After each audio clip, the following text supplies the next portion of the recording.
Je ne crée pas. Oui. Je ne crée pas. Je conçois, j'aménage, je dessine, puis même le terme designer qui avait un véritable sens a été tellement dévoyé qu'on en est extrêmement triste. Alors, les inventions qui me sont propres, oui, c'est le concept du tissu élastique, cette forme. Donc Zanuzzo, quand je l'ai rencontré, j'étais tout jeune, hein, il avait fait un siège qui s'appelait martingale, qui consistait à réunir dans le dos du siège des plis qui correspondaient aux plis des manteaux des messieurs à une certaine époque, dans les années 20, 30 et au-delà. Et je trouvais ça très élégant, mais je me suis dit, pourquoi ça? Pourquoi est-ce qu'il n'a pas fait autrement? Et puis, je me suis trouvé la réponse à moi tout seul, je me suis dit, du tissu élastique. Et puis par la suite, quand j'ai été rencontré Artifort, je suis venu avec mon idée.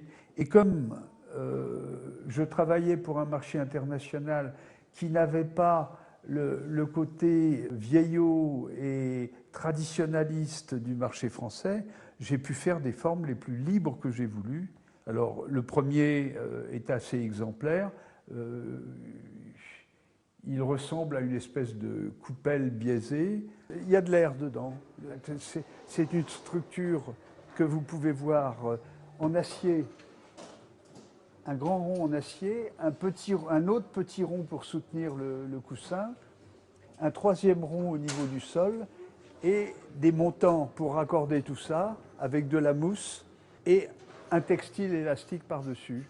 Le seul tissu que j'ai trouvé à l'époque, c'était du tissu de maillot de bain, qui coûtait un peu cher, mais bon, c'était pas très grave, c'était tellement nouveau que l'éditeur de Tonnet France a accepté de le réaliser, même en petite quantité. J'utilisais ce textile pour ce qu'il était, c'est-à-dire un coussinage d'une souplesse extraordinaire. Et vous auriez vu la tête des tapissiers traditionnels, les déclous plein la bouche, quand ils ont vu sortir ça, ils ont dit là on est mort, et ils m'ont fait la gueule. Hein.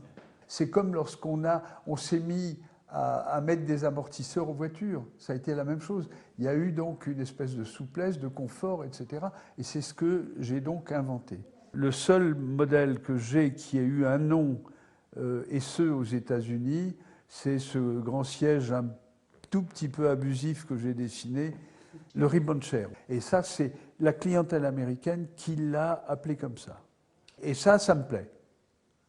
Parce que ce sont les clients qui ont joué à ça. Quand les clients s'identifient ou identifient leurs objets à quelque chose, bah, je trouve ça intéressant.